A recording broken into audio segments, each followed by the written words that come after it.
बिस्मिल्लाहिर्रहमानिर्रहीम। सब्ज़ लहू इमरान सीरीज़ मुसन्निफ़ इब्न सफ़ी। पहला बाब मीनारों वालियाँ। सफदर गाड़ी की अगली सीट पर बैठा इमरान का मुंतज़िर था और पूरी तरह तैयार कि जैसे ही वो वापस आए फौरी तौर पर गाड़ी को हरकत में लाया जा सके। इमारत में दाखिल होने का रास्ता दोनों ने मिलकर तलाश किया था और फिर इमरान तो पाइप के सहारे रोशनदान तक पहुंचने की कोशिश में लग गया था और सफदर वापस गाड़ी में आ बैठा था। तकरीबन 1 घंटे के बाद इमरान वापस आया। सफदर ने रेडियम वाली घड़ी पर नज़र डाली। 3:30 बजे थे। इसने तवील सांस लेकर इंजन स्टार्ट किया और गाड़ी झटके के साथ आगे बढ़ गई। बाज़ औक़ात ऐसे हालात से दो चार होना पड़ता है कि मुझ जैसे अहमक की भी अकल चकरा कर रह जाती है।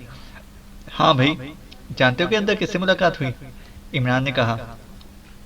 रुसैल दे सोंदे की वालदा से, सफदर ने कहा। जफरुल मुल्क और जेमसन दोनों बेखबर सो रहे थे। इमरान ने कहा। नहीं।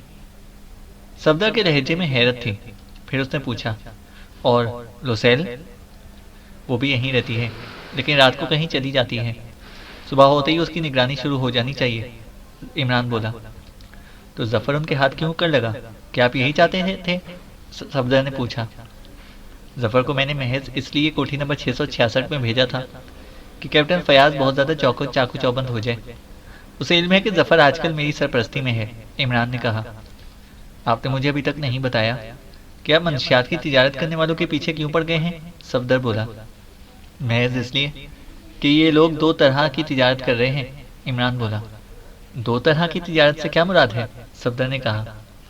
एक तरह की तिजारत ऐसी है जिसे वो दिखा दिखा कर छुपा रहे हैं, और इसका एक आदमी पकड़ा गया तो दूसरे ने उसकी जगह ले ली। और दूसरी किस्म की तिजारत उन मीनारों वालियों जैसी शख्सियतों से मुतालिक है जिन पर हर कस नाकस हाथ नहीं डाल सकता। इमरान ने कहा। बात मेरे पल्ले नहीं पड़ी। सफदर ने कहा। मिसाल के तौर पर वो 2 औरतें जो उस रात कोठी नंबर 666 के करीब हाथ आई थीं, बहुत ज़्यादा ऊंची सोसाइटी में उठने बैठने वाली थीं, अपने उन्हीं मीनारों समेत जिनमें ट्रांसमीटर पोशीदा होते थे, बहुत बड़े बड़े सरकारी अफसरों से मिलती थीं। इन दोनों पर अरसे से मेरी नज़र थी। शुबा था कि इन मीनारों में ट्रांसमीटर हो सकते हैं। इमरान ने कहा। आखिर शुबा किस बिना पर था? सफदर ने पूछा। आजकल जदीद तरीन ऑपरेटर्स हाथ आ गए हैं जिसके जरिए आसपास ट्रांसमीटरों की मौजूदगी मालूम की जा सकती है, बशर्त ये कि वो उस वक्त बरोएकार हों। जोड़ों के अंदर छुपाए जाने वाले ट्रांसमीटरों को हमा वक्त बरोएकार रहना ही उन्हें कारामद बना सकता है, क्योंकि बार बार उन्हें छेड़ा नहीं जा सकता था। इमरान ने कहा। आखिर आपने फयाज को छेड़ने में ज़रूरत महसूस ही क्यों की? टॉम ब्राउन केस को दोबारा क्यों खड़वाया? इसका फाइल तो लाल फीते की नज़र हो चुका था। सफदर ने कहा। बहुत दिनों की बात है कि यही दोनों औरतें इन अहम शख्सियतों के साथ नजर आने लगीं जो बड़ी बड़ी जिम्मेदारियों के हामिल हैं। इसी चीज़ ने मुझे दोबारा टॉम ब्राउन केस की तरफ मुतवज्जा किया। मैंने अपने तौर पर छानबीन शुरू की और इस नतीजे पर पहुंचा कि कोठी नंबर 666 पुलिस के कब्जे में होने के बावजूद भी टॉम ब्राउन के साथियों का अड्डा बनी हुई है। लेकिन मैंने खुद ज़ाती तौर पर मुदाखलत मुनासिब ना समझी और फयाज के महकमे को खड़खड़ा दिया। फिर तुमने नतीजा देखा ही है। 3 लाशें डिसूजा के मकान से बरामद हुई और अभी ये सब कुछ हो रहा है। इमरान ने कहा। सफदर ने गाड़ी की रफ्तार कम करके उसे सड़क के किनारे रोक दिया। क्यों, क्या बात है? इमरान ने पूछा। मेरा ख्याल है कि ताकुब किया जा रहा है। सफदर बोला। तो गाड़ी क्यों रोक दी तुमने? इमरान बोला।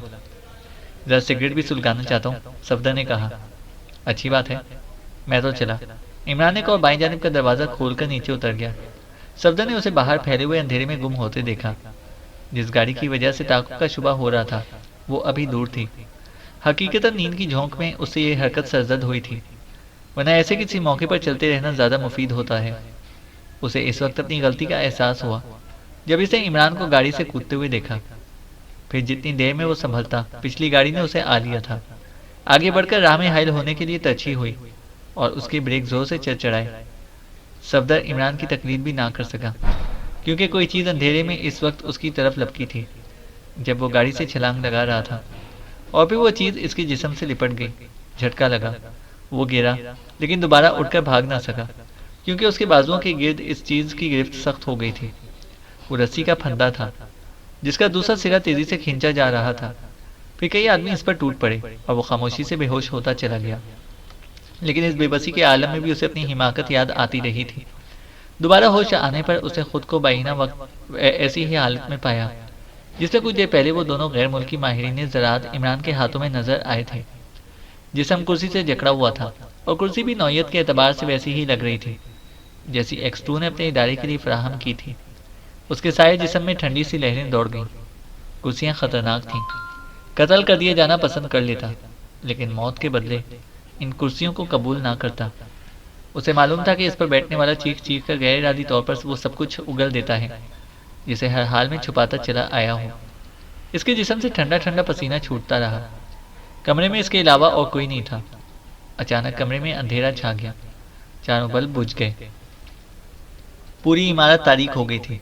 दफरन किसी ने बेहद गुस्सीली आवाज में कहा, ओह, यहाँ का नाकिस बरकी निज़ाम, जब देखो तब रोशनी गायब। लेकिन जनाबे आली, सामने वाली इमारतों के रोशनदानों में रोशनी नजर आ रही है। दूसरी आवाज आई। तो क्या हुआ? साए सर्किटों के फ्यूज बैक वक्त तो नहीं उड़ सकते? पहली आवाज आई। मैं चेक के लेता हूँ जनाबे आली। दूसरी आवाज दबी दबी सी थी। ऐसा मालूम होता था जैसे बोलने वाला बहुत ज्यादा खौफ हो। तुम देखते रहो, मैं जा रहा हूँ। उससे सब कुछ मालूम करके मुझे मुतला कर देना। गुस्सीली आवाज अंधेरे में गूंजी। बहुत बेहतर जनाब। दूसरी आवाज आई। फिर अंधेरा खामोशी से हम आगोश हो गया। थोड़ी देर बाद मेन स्विच बोर्ड पर टॉर्च की रोशनी का दायरा दिखाई दिया। एक आदमी फ्यूज प्लग्स का जायजा लेता रहा, फिर सर सहलाता हुआ बड़बड़ाया, सारे फ्यूज ठीक हैं। ओह, कहीं पोल पर से ना गई हो। वो स्विच बोर्ड के पास से हटाया और टॉर्च की रोशनी में मुतादिद कमरों से गुजरता हुआ उस कमरे में आया जहाँ फोन था। फोन पर पावर हाउस के नंबर डायल किए और इन्हें पोल पर से करंट डिस्कनेक्ट हो जाने की इत्तला दी। फिर बड़बड़ाया, शायद अब वो होश में आ गया हो। अब वो वहां से निकलकर एक दूसरे कमरे के सामने रुका। दरवाजे का हैंडल घुमाकर धक्का देते हुए अंदर दाखिल हुआ। बाएं हाथ में टॉर्च रोशन थी। रोशनी का दायरा सामने वाली कुर्सी पर पड़ा जो खाली थी। इसके हाथों से चमड़े के तस्मे झूल रहे थे। खुदाया, घुटी घुटी सी आवाज इसके हलक से निकली। सर चकराया और दीवार से जा टिका। ठंडा ठंडा पसीना इसके सारे जिस्म से छूट रहा था। आंखें बंद होती जा रही थी। होंठ आहिस्ता आहिस्ता हिल रहे थे। वो मौत मौत मौत की तकरार किए जा रहा था। दफतन किसी ने उसकी गर्दन दबोच ली, लेकिन हाथ पैर पहले ही से बेजान हो रहे थे। गर्दन छुड़ा लेने के लिए जिद्दोजहद किस तरह करता। इस पर बेहोशी तारी होने लगी। सुबह होने वाली थी, लेकिन सफदर को ऐसा महसूस हो रहा था जैसे सो जाने की ख्वाहिश अरसे से ना हुई हो। या तो नींद के दबाव ने इस मुसीबत में फंसाया था, या अब जहनी ताजगी का ये आलम था जैसे जन्म जन्म की नींद पूरी करके अभी अभी जागा हो। वो एक आरामदेह कुर्सी पर नींद दराज था और इमरान इसी कुर्सी के हत्थे पर बैठा इसका शाना सहला रहा था। इश्क हकीकी की 3 मंजिलें हैं, वो इसकी आंखों में देखता हुआ बोला। पहली मंजिल मामूली जान पहचान, दूसरी मंजिल ज्यादा जान पहचान, तीसरी मंजिल या ये सोचने लगना कि काश हम एक दूसरे को जानते ही ना होते। बहरहाल बोरियत बुनियादी हकीकत है, इसलिए इनकार करने वाला जहन्नम का कुंदा बनेगा, इमरान कह रहा था। बेहतर है कि आप मुझे खुले अल्फाज में शर्मिंदा करना शुरू कर दें, सफदर ने झेंपी हुई सी मुस्कुराहट के साथ कहा। इसे भूल जाओ, किसी हिमाकत पर पछताना इससे भी बड़ी हिमाकत है, इमरान बोला। लेकिन आप मुझ तक कैसे पहुंचे? सफदर ने कहा। इसी गाड़ी की छत पर था, और तुम्हें यह सुनकर बेहद खुशी होगी कि बड़ी खुशगवार नींद आई थी मुझे, इमरान ने कहा। गाड़ी की छत पर? आप सो गए थे? सफदर के लहजे में हैरत थी। लेकिन मंजिले मकसूद पर पहुंचकर सोया था, बस आंख लग गई थी। मेरा ख्याल है कि रास्ते भर ऊँघता रहा था। जैसी गाड़ी रुकी सो गया। किसी बहुत बड़ी गाड़ी के इंजन के शोर की बिना पर जागा था और बौखलाकर गाड़ी के करीब वाले इलेक्ट्रिक पोल पर चढ़ता चला गया, इमरान ने कहा। फौरी तौर पर इस इमारत में दाखिल हो जाने का इससे बेहतर तरीका खड़े घाट नहीं सोच सका था कि पोल पर से इस इमारत की लाइन डिस्कनेक्ट कर देता, इमरान ने कहा। और इसी चीज़ से आपकी जीत भी हुई, वरना मैं होता कन्फेशन चेयर। वो मुझसे सब कुछ उगलवा लेते। सफदर तवील सांस लेकर बोला। मैंने अंधेरे में वहाँ 2 आवाज़ें सुनी थी, लेकिन सिर्फ एक ही आदमी हाथ आया है, इमरान ने कुछ सोचते हुए कहा। क्या उसे होश आया? सफदर ने पूछा। इमरान ने घड़ी पर नजर डालते हुए कहा। 2-3 मिनट और लगेंगे, इंजेक्शन दे चुका हूँ। इमरान की आंखें गहरी सोच में डूबी हुई नजर आ रही थीं। सफदर खामोशी से उसके चेहरे पर नजर जमाए रहा। इमरान कुछ देर बाद बोला, मैंने लोसेल वाली इमारत में दाखिल होने से पहले पूरी तरह इत्मीनान कर लिया था कि आसपास निगरानी करने वाली तो मौजूद नहीं, लेकिन फिर वापसी पर हमारा ताकुब किया गया। औरतों के पास से बरामद होने वाले ट्रांसमीटरों को मद्देनजर रखते हुए कहा जा सकता है कि ये लोग सुराग रसानी के जदीदतरीन आलात से लैस हैं। सफदर ने जेब में सिगरेट का पैकेट टटोलते हुए कहा, मेरा ख्याल है कि इस रोशनदान में इलेक्ट्रिक बल्ब मौजूद था जिसके जरिए मैं अंदर दाखिल हुआ था। खैर, तुम आराम करो। इमरान उठता हुआ बोला। ये लोग इस वक्त साइको मेंशन इदारे तहकीकात की इमारत के उगबी हिस्से के एक कमरे में थे। इमरान ने दूसरे कमरे का दरवाज़ा खोलने से पहले जेब से स्याह कपड़े का एक खोल निकालकर चेहरे पर मुड़ लिया, जिसमें आंखों की जगह दो सुराख थे। इस तरह इसका पूरा चेहरा चुप गया था। दरवाज़ा खोलकर वो अंदर दाखिल हुआ। सामने बिस्तर पर वही आदमी नीम दराज था जिसे वो दोनों इस तारीख इमारत से पकड़ कर लाए थे। इसने उठने की कोशिश की। लेटे रहो, इमरान गुर्राया। मैं बेकसूर हूँ। मैं नहीं जानता कि वो कुर्सी पर से कैसे गायब हो गया। वो गिड़गिड़ाने लगा। पूरी इमारत तारीख पड़ी थी। जनाब आली, मैं बेकसूर हूँ। इमरान खामोश खड़ा रहा। वो आदमी फिर गिड़गिड़ाया। मैं हमेशा आपके हुक्म की तामील में जान लड़ाता रहा हूँ, लेकिन मैं नहीं समझ सकता कि वो किस तरह आज़ाद हो गया। मैं बिल्कुल बेकसूर हूँ। क्या तुम जानते हो कि किससे हम कलाम हो? इमरान ने लहजे की गुर्राहट बरकरार रखी। मेरे बॉस के अलावा और कौन मुझे इस तरह बेबस कर सकता है जनाब आली? वो बोला। तुम गलत फहमी में मुब्तला हो। मैं इसका बॉस हूँ जिसे तुमने कन्फेशन चेयर पर जकड़ रखा था, इमरान ने कहा। दफतन इस आदमी का अंदाज बदल गया। चलने में पेशतर चेहरे पर पाए जाने वाली खौफजदगी के आसार अक्सर गायब हो गए और इसने बड़ी फुर्ती से इमरान पर छलांग लगाई। इमरान जानता था कि इस पर इस इंकशाफ का क्या रद्द-ए-अमल होगा, लिहाजा पहले ही से तैयार था। बाएं तरफ हटकर जो टांग मारी तो वो कई फीट ऊपर को उछलकर धड़ाम से फर्श पर गिरा। फिर उठने की कोशिश कर रहा था कि पुश्त पर ठोकर पड़ी और वो मुंह के बल ढेर हो गया। तीसरी ठोकर पसली पर पड़ी और चौथी फिर पुश्त पर। जरा ही सी देर में सारे कस बल निकल गए। अब वो चत पड़ा बुरी तरह हाँप रहा था। तुम्हारा बॉस कौन है? इमरान ने सर्द लहजे में पूछा। A1, वो बोला। A1 कौन है? इमरान बोला। ये कोई भी नहीं जानता, वो बोला। वो यहाँ क्या कर रहा है? इमरान ने कहा। इसका इल्म भी किसी को नहीं है। इमारत में तुम्हारे साथ दूसरा आदमी कौन था? इमरान ने पूछा। A1, वो बोला। अब वो कहाँ मिल सकेगा? इमरान ने पूछा। मैं नहीं जानता। उसका हुलिया बताओ। क्या मैं आपका हुलिया बता सकता हूँ जनाब आली? उसने कहा। नकाब में रहता है? इमरान ने पूछा। जी हाँ, आज तक किसी ने उसकी शक्ल भी नहीं देखी, उसने कहा। तुम ऐसे कितने आदमियों से वाकिफ हो जो उसके लिए काम करते हैं? इमरान ने पूछा। 5 आदमियों से जनाब आली, उसने कहा। मैं उनके नाम और पते जानना चाहता हूँ। इमरान जेब से डायरी निकालता हुआ बोला। उसने 5 आदमियों के नाम और पते लिखवाए। इनमें दोनों गैर मुल्की भी शामिल थे जिनका ताल्लुक ज़रूरी तरक्कियात के मरकज़ से था। इससे इमरान ने अंदाज़ा कर लिया कि बकिया 3 नाम और पते भी गलत ना होंगे। डिक्सन बरादरान भी मेरी कैद में हैं। इमरान ने उसे गौर से देखते हुए कहा।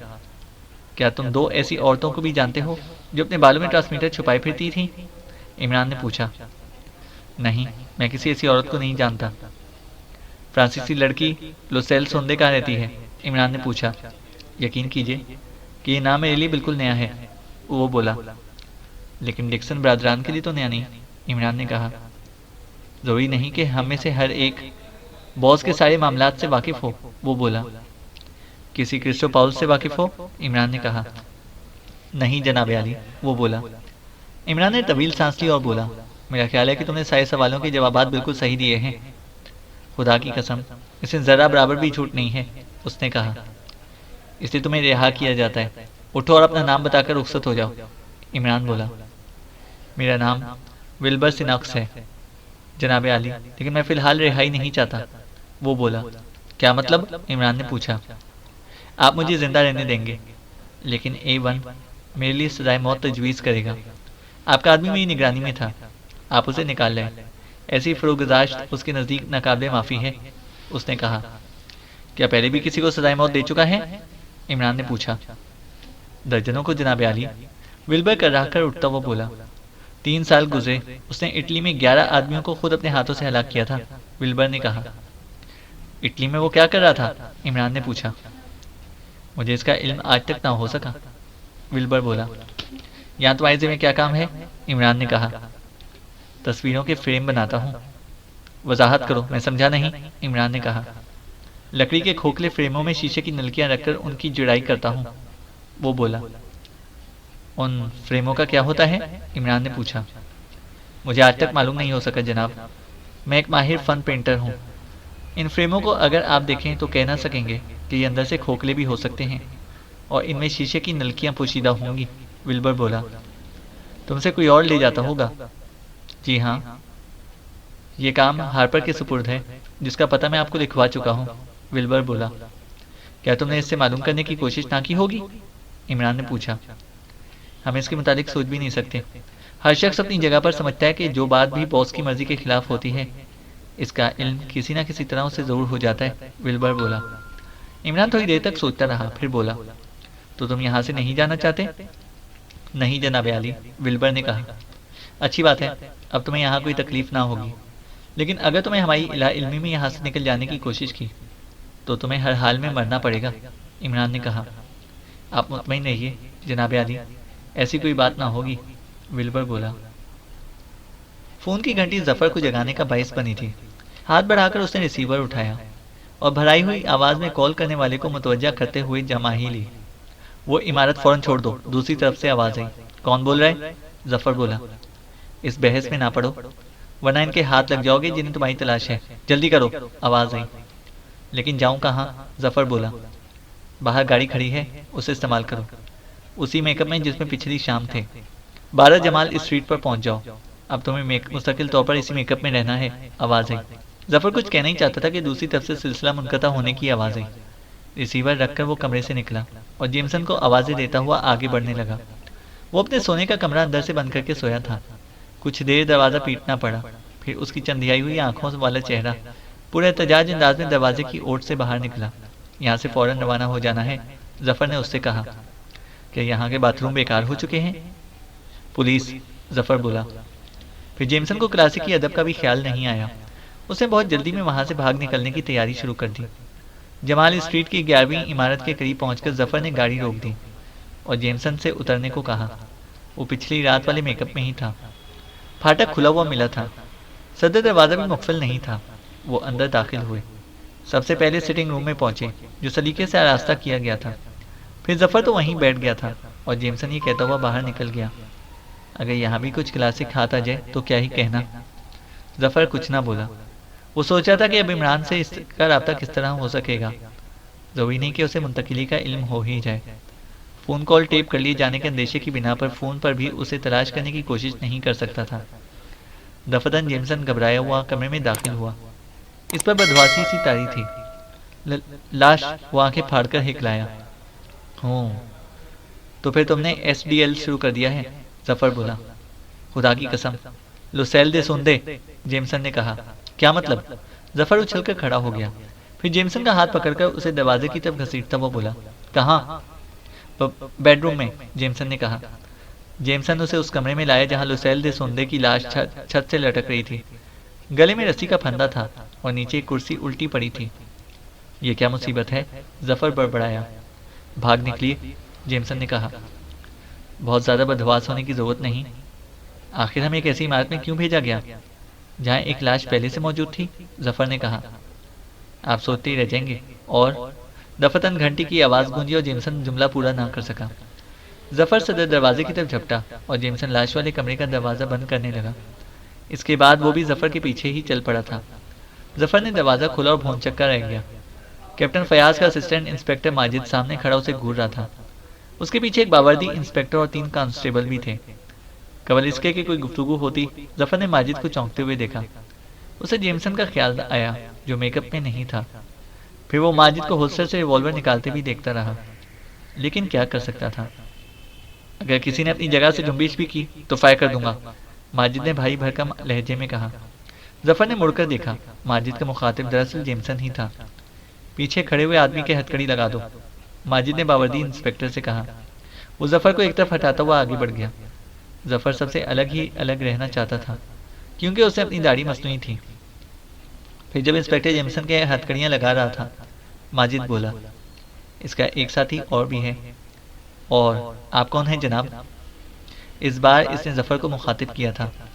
जफर ने उसे तीखी नजरों से देखा और पुरवकार लहजे में बोला, इससे पहले आप ये बताएंगे कि आपने मेरे मुलाजिम से ये बर्ताव किस बिना पर किया है? ये कब से आपका मुलाजिम है जनाब? इंस्पेक्टर माजिद ने कहा। कल शाम से, जफर बोला। आप इसके बारे में क्या जानते हैं? इंस्पेक्टर माजिद ने कहा। यही कि कल से मेरा मुलाजिम है, जफर बोला। आप बताइए कि इसका दूसरा साथी कहाँ है, वरना आपको भी हमारे साथ चलना पड़ेगा, माजिद ने कहा। मैं इसके दूसरे साथी को नहीं जानता, जफर बोला। ना जानते होंगे, माजिद इसकी आंखों में घूरता हुआ बोला। हमें इत्तला मिली है कि यहाँ एक लाश भी है। यकीनन है, जफर ने कहा। क्या? इंस्पेक्टर माजिद कहा। जिस बात का मुझे इल्म है इसका इतराफ जरूर करूंगा, जफर मुस्कुराया। मुझे अभी अभी मालूम हुआ है, पुलिस को फोन करने ही जा रहा था कि आप लोग तशरीफ ही ले आए। जी हाँ, मेरी सेक्रेटरी लोसेल दे सोंदे ने पिछली रात किसी वक्त खुदकुशी कर ली है। चलिए आपको दिखाऊं, जफर बोला। वो राहदारी ही में थे कि बाएं जाने वाले एक कमरे से फोन की घंटी की आवाज आई। जफर ने कमरे में दाखिल होना चाहा। ठहरिए, माजिद हाथ उठाकर बोला। फिलहाल आप कॉल रिसीव ना कर सकेंगे, मुझे देखने दीजिए। जरूर देखिए, लेकिन आप मुझे कमरे में दाखिल होने से तो नहीं रोक सकते, जफर ने कहा। माजिद कुछ ना बोला, लेकिन वो जफर से पहले कमरे में दाखिल हुआ था। फोन की घंटी बज रही थी। उसने रिसीवर उठा लिया। हेलो, हूँ। आप किससे मिलना चाहते हैं? हाँ, ठीक है, फिर?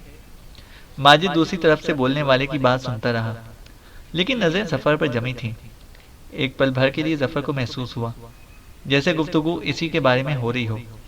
वो तेजी से दरवाजे की तरफ मुड़ा, लेकिन बावर्दी इंस्पेक्टर रास्ता रोके खड़ा था। फिर माजिद की तरफ पलटा तो इसका रिवॉल्वर अपनी तरफ उठा हुआ पाया। वो फोन का रिसीवर कैडल पर रख चुका था। जफर सोच रहा था कि जिसने इन्हें यहाँ भेजा था, इसी ने फोन पर अब ये इतला दी है कि वो मेकअप में है। इसका ख्याल दुरुस्त निकला।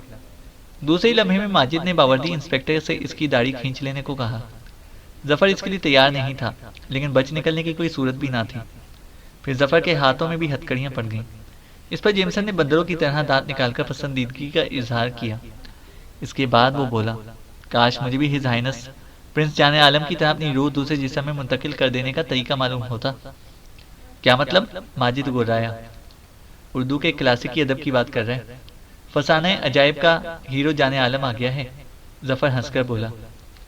मैं आपकी सेक्रेटरी लोसेल दे सोंदे के मुर्दा जिस्म में अपनी रूह दाखिल करके जिंदा फिर बच्चे जनता रहता, जेमसन ने पुरतफक्कुर लहजे में कहा। खामोश रहो, तुम्हें मजीद 3 लाशों के लिए जवाबदेह होना पड़ेगा, माजिद धाड़ा। कौन सी 3 लाशें? जफर के लहजे में हैरत थी। डिसूजा, इस लड़की और एक नामालूम आदमी की लाशें। तुम माफिया के एजेंट हो, इस गंदे बिजनेस की सरबराही तुम ही करते हो। अब देखना, इंस्पेक्टर माजिद बोल रहा था। मैं किसी डिसूजा को नहीं जानता, जफर ने कहा। ले जाओ इन दोनों को, उसने कांस्टेबलों की तरफ देखकर कहा।